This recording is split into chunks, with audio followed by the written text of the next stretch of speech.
ሰላም ጤና ይስጥልን። ከወደ ትግራይ የተሰማው ዜና እጅግ ያሳዝናል። ህወሓት በግዳጅ ወጣቶችን እያፈሰ ወደ ካምፕ እያስገባ ነው። ትግራይ ለዳግም ጦርነት ህዝቧንም ለሽብር ህወሓት እየሸጣቸው ነው። ያለፈውን ሁሉ የረሳ የሚመስለው እርጅና የተጫጫነው ሽማግሌው ህወሓት በትግራይ ምድር የሰላም አየር እንዳይኖር አሁንም እናቶችን እያስለቀሰ በግዳጅ ወጣት እያፈሰ ነው። አድማጭ ተመልካቾቻችን ሙሉ ዜናውን ሰብስክራይብ በማድረግ እንድታደምጡን እየጋበዝን ኦምኒያ ዜና በትግራይ ክልል በአሁኑ ሰዓት በተለያዩ ከተሞች የተደረገውን አፈሳ በዝርዝር ይዘንላችሁ ቀርበናል። በትግራይ ክልል የተለያዩ አካባቢዎች በተለይም በዋና ዋና ከተሞች በህዝባዊ ወያነ ሓርነት ትግራይ የሚመራው የጸጥታ መዋቅር እያካሄደ ስላለው ሰፊና ያልተለመደ የሰዎች ቁጥጥርና አፈሳ በክልሉ ነዋሪዎች ዘንድ ከፍተኛ ስጋትና ውጥረትን አስከትሏል። ይህ ድንገተኛ ድርጊት የክልሉን የፖለቲካና የጸጥታ ሙቀት ወደ ሌላ ምዕራፍ ያሸጋግረውም ይመስላል። ለመሆኑ ይሄ በሰፊው የተነገረለት ያለው አፈሳ ዘመቻስ መቼ ተጀመረ? እንዴትስ ተጀመረ? ዋና ዓላማውስ ምንድን ነው? ባለፉት ጥቂት ሳምንታት በትግራይ ክልል ዋና ከተማ መቀሌን ጨምሮ በተለያዩ ዞኖች የሚገኙ ወጣቶች የቀድሞ ታጋዮችና ተፈናቃዮች በብዛት ከሚገኙባቸው መጠለያዎች ጀምሮ እስከ መዝናኛ ቦታዎች፣ ካፌዎችና የህዝብ ትራንስፖርት መናኸሪያዎች ድረስ ያነጣጠረ ሰፊ የሰዎች ስብስብን የማገት የመልቀም ተግባር እየተከናወነ እንደሚገኝ ከስፍራው የሚወጡ መረጃዎች ያመለክታሉ። ነዋሪዎች እንደሚሉት ድርጊቱ የሚፈጸመው ያለምንም ቅድመ ማስጠንቀቂያና የፍርድ ቤት ትዕዛዝ ነው። በርካታ ወጣቶች ማንነታቸውንና የሚንቀሳቀሱበትን ምክንያት በበቂ ሁኔታ እንዲያስረዱ እንኳን እድል ሳይሰጣቸው ወደ ጸጥታ ተሽከርካሪዎች እየተጫኑ እንደሚወሰዱ ይነገራል። ይህ ድንገተኛ ዘመቻ በከተሞች ውስጥ ያለው መደበኛ የንግድና የማህበራዊ ህይወት እንቅስቃሴ በእጅጉ ገድቦታል። ወላጆች ልጆቻቸውን ወደ ውጭ ለመላክ እየተሳቀቁ ሲሆን በተለይም ወጣት ወንዶች በከተማዋ በነጻነት የመንቀሳቀስ መብታቸው በእጅጉ ተገድቧል። በመቀሌ ከተማ የሚገኝ አንድ ስሙ እንዳይገለጽ የፈለገ ነዋሪ ሁኔታውን ሲያስረዳ አሁን ላይ በከተማዋ ውስጥ በነጻነት መውጣትና መግባት ከባድ እየሆነ መጥቷል ይለናል። በተለይ አመሻሽ ላይ የሚደረገው ፍተሻና ሰዎችን የመለየት ስራ ፍርሃትን ጥሎብናል ብሏል። ይህ በህወሓት ቁጥጥር ስር ባለው የጸጥታ መዋቅር እየተካሄደ ያለው ሰፊ እንቅስቃሴ በስተጀርባ ያለው እውነተኛ ምክንያት ምንድን ነው? የፖለቲካ ፍጥጫ ወይስ አዲስ የጸጥታ ስጋት? በቀጣይ እንመለከተዋለን። ከዚህ አፈሳ በስተጀርባ ያሉት ዋና ዋና የፖለቲካ ትኩሳቶች፣ የህወሓት ውስጣዊ ክፍፍል፣ በጉዳዩ ላይ ያለውን ተጽዕኖና በግዳጅ ወደ ውትድርና የሚሄዱ ወጣቶችን አያይዘን እንመለከታለን። እስከዚያው ድረስ እርስዎ በዚህ ጉዳይ ላይ ምን መረጃ አሉት? አስተያየቶን በኮሜንት መስጫ ያጋሩን፣ ሰብስክራይብ ያድርጉ። ይህ መጠነ ሰፊ ዘመቻ በዚህ ሰዓት ለምን አስፈለገ? ከበስተጀርባውስ ምን እየተካሄደ ነው? የአካባቢው የፖለቲካ ተንታኞችና የውስጥ ምንጮች እንደሚጠቁሙት ለዚህ ድንገተኛ አፈሳ በዋናነት የሚቀመጡ 3 ትልልቅ ምክንያቶች አሉ ይሉናል።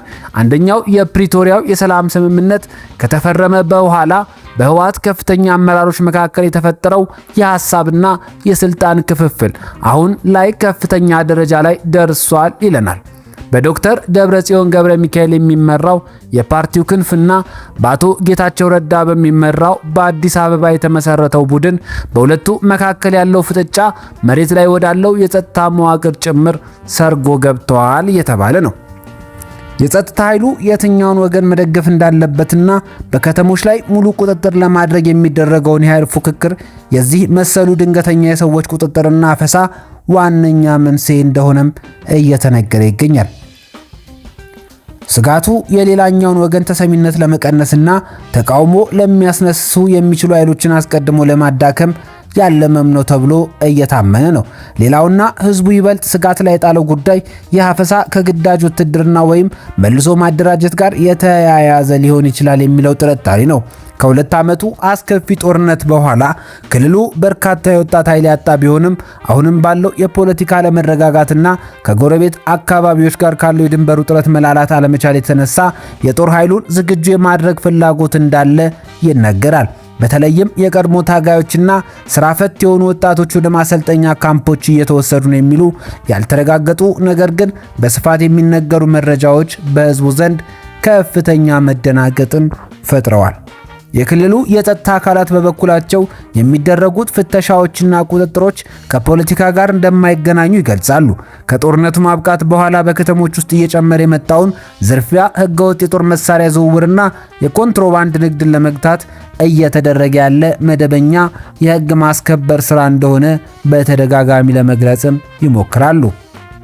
ኦምኒያ ዜና በራሷ በኩል ባጣራቸው መሰረት ግን ይህ አይነቱ አካሄድ በአሁን ሰዓት በትግራይ ክልል እየተባባሰ የመጣውን የፌዴራል መንግስቱንና የትግራይ ክልል የአሁኑን አስተዳደር የዶክተር ደብረጽዮንን የህወሓት ቡድን አሁን ላይ የደረሱበት የመካረርን ደረጃ የሚያሳይ ነው ብላ ታምናለች። በቅርቡም ምናልባት ብዙም ሳይቆይ በእነዚህ ሁለት አካላት መካከል ጦርነት ሊነሳ ይችላል የሚሉ ጭምጭምታዎች ከባህር ማዶም ከሀገር ውስጥም እየተነሱ ሲሆን ለዚህ ዋቢ ተደርጎ የሚነሳው ጉዳይ የኢትዮጵያ መከላከያ ሰራዊት በከፍተኛ ቁጥር በአካባቢው ላይ ለመስፈር የተለያዩ እቅዶችን እያወጣ ሲሆን ህወሓትም በመኩሉ የጦር መሳሪያ ዝግጅትን በህዝቦችና በድንበር አካባቢ እያደረገ እንደሆነ ማሳያዎች እየቀረቡ ነው። በተለይም በቅርቡ ጽምዶ በሚባል አንድ ቡድን በኩል ህወሓት ራሱን አንዱ አካል አድርጎ በማቅረብ የኢትዮጵያ ፌዴራል መንግስትን ለመገዳደር ትልቅ ኃይል ገንብተናል እያለ በየተለያዩ ሚዲያዎች ላይ እያስነገረ ሲሆን ራሱን እንደ ተበዳይ በማቅረብም በአሁን ሰዓት በተለያዩ ዓለም አቀፍ ሚዲያዎች ዝግርቶችን እያስነገረ ነው ይለናል። የህወሓት ቡድን በአሁን ሰዓት ከፌዴራል መንግስቱ እውቅና ውጪ ከሀገር ውጭ ከኤርትራ መንግስት ጋር ግንኙነት መመስረቱን በይፋ ያስታወቀ ሲሆን ይሄም ለጦርነት መነሻ እንደሚሆን እየተገለጸ ይገኛል። ለዛሬ የያዝንላችሁ ዜና ይህን ይመስላል። ሰብስክራይብ በማድረግ የቻናላችን ቤተሰብ እንድትሆኑ እንጠይቃለን። በያላችሁበት ሰላማችሁ ይብዛ።